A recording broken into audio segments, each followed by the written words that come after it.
আসলে একটি দেশের সৌন্দর্য শুধু তার পাহাড়, সমুদ্র, শহরে সীমাবদ্ধ নয়। সৌন্দর্য লুকিয়ে থাকে তার মানুষের সংস্কৃতিতে। আর প্রতিটি নিঃশ্বাসে আজ আমরা যাচ্ছি সেরকম একটি দেশে, থাইল্যান্ডে। এই যান্ত্রিক শহরের আঁকাবাঁকা সব রাস্তা অতিক্রম করে চলে আসছে আমরা হজরত আন্তর্জাতিক শাহজালাল বিমানবন্দরে। আমাদের এখান থেকে আমাদের ফ্লাইট যাত্রা শুরু। আপনারা যে দৃশ্যটা দেখতে পাচ্ছেন, আকাশের দৃশ্য, আমি বড় বড় বিমান যতবারই উঠি না কেন আমি চেষ্টা করি উইন্ডো সাইডে বসার জন্য।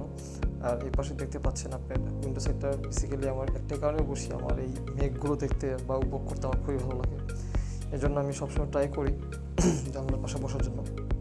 দেখতে পাচ্ছেন আমরা দীর্ঘ 3 ঘন্টার মতো যাত্রা অতিক্রম করে আমরা অবশেষে পৌঁছে যাওয়া হচ্ছে থাইল্যান্ডে।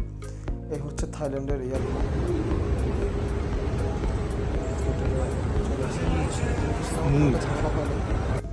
যাওয়ার পরে খুব স্মুথলি ইমিগ্রেশন হয়ে গেছে। পরে সেখান থেকে আমি বাসের টিকিট করে চলে যাচ্ছি পাতায়াতে।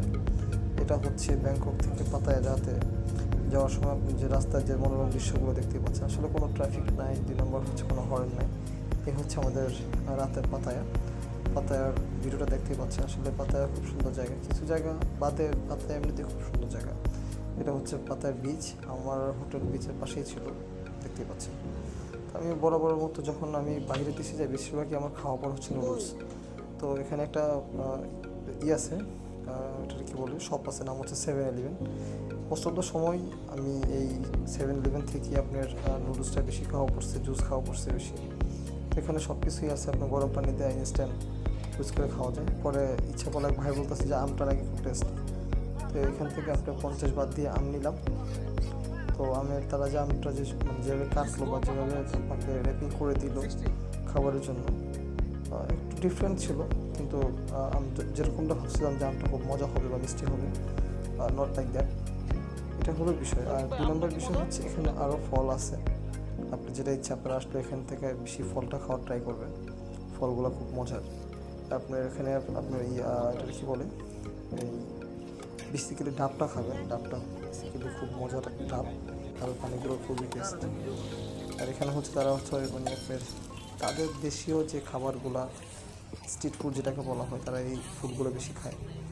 আমার খুব খাইতে ইচ্ছা করছিল কিন্তু খাই না, কিন্তু তারা তেলটা কী টাইপের তেল ইউজ করে। আমাদের ধর্মের আমি খাওয়ার ব্যাপারে একটু খুব সেন্সিটিভ থাকি যে আসলে হারাম খাওয়া যাবে না। তো এখানে তারা বিভিন্ন দেখতে পাচ্ছেন তাদের খাওয়ার আইটেমগুলো, ডিম ভাজি করতেছি আমি খাইতাম, কিন্তু যদি তাদের বুঝতে পারছি তেলটা আসলে কি কোনো শুকুরের তেল কিনা বা অন্য কোনো তেল কিনা, এই জন্য খাবারটা কোনো ট্রাই করা হয়নি। তো যাই হোক, আমি খাবারের ভিডিওগুলো ধারণ করছি, দেখতেই পাচ্ছেন। তো এভাবেই আমরা চলে যাই হচ্ছে আবার রাস্তা হাঁটা ধরি। আমাদের রাস্তার মধ্যে কিছু অ্যাকোরিয়াম দেখি, অ্যাকোরিয়ামের মধ্যে দেখতেই পাচ্ছেন যে আপনার যে চিংড়ি দেখতে পাচ্ছেন, বড় বড় চিংড়ি। তো আমি রাস্তার মাঝখানে হচ্ছে আপনার আমরা চলে যাবো হচ্ছে পাতায় পোলার আইল্যান্ডে। তো পোলার আইল্যান্ডে যেদিন আমরা যাবো সেদিন আমরা আসলে আপনার 30 টাকা করে যে বোটটা নেয় সেটা চলে গেছে। এটা করে আমরা 150 টাকা করে চলে গেলাম পোলার আইল্যান্ডে। আমাদের পাশে ছিল চীনের কিছু মানুষ। তো আমি ভিডিওটা যখন করতেছিলাম আমার নিজেরই খুব কষ্ট হচ্ছিল, এমনভাবে স্পিড বোট যাইতেছিল, দেখতেই পাচ্ছি। তো আসলে পোল্যান্ড আইল্যান্ডে যাওয়ার পরে যখন আমি ভিউটা দেখলাম, আমার আসলে মনটা ভরে গেছে। দৃশ্য দেখা যাচ্ছে, আসলে আল্লাহ সুবহানাহু ওয়া তাআলার সৃষ্টিগুলো অসম্ভব সুন্দর, দেখতে পাচ্ছি। এটা এই দৃশ্য আমাকে কতটা ইমপ্রেস করছে আসলে বলে বোঝাতে পারবো না। আমরা ওখানে যাওয়ার পর ওখানে আমরা 250 টাকা দিয়ে, 250 বাদ দিয়ে হচ্ছে একটা নিছি, একটা বাইক নিচ্ছি। বাইক নিয়ে পুরো পোল্যান্ড আইল্যান্ড আমরা ঘুরে বেড়াইছি, দেখতে পাচ্ছি। তারপরে যদি কেউ আসেন সব এখানে 250 বাদ দিয়ে আপনার একটা নিয়ে নেবেন, স্কুটি নিয়ে নেবেন, ব্যাস স্কুটি নিয়ে সারাদিন ঘুরবেন। অনেক বড় একটা আইল্যান্ড, দেখতে পাচ্ছেন আমি ড্রাইভ করতেছি। তো আমার সাথে একটা ভাই ছিল, আমরা দুজনে মিলেমিশে ড্রাইভ করছি, দুজনে ড্রাইভ জানি। আসলে এই দৃশ্যগুলো আসলে ভোলার মতো না। আমার থাইল্যান্ডের যে এই আইল্যান্ডটা আমার খুব বেশি ভালো লাগছে।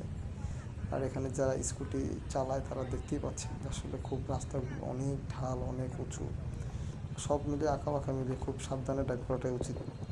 আর যদি কেউ ড্রাইভ না পারে তাহলে সেক্ষেত্রে এসব জায়গায় তাদেরকে রিস্ক নেওয়া উচিত না। আর যারা বাইক নেবেন তারা আসলে ভিডিও করে নেবেন, তাহলে যেন আর কোনো সমস্যা না হয়। তো আজকের এই পর্যন্ত। সবাই ভিডিওটা ধৈর্য ধরে দেখার জন্য সবাইকে আন্তরিকভাবে ধন্যবাদ।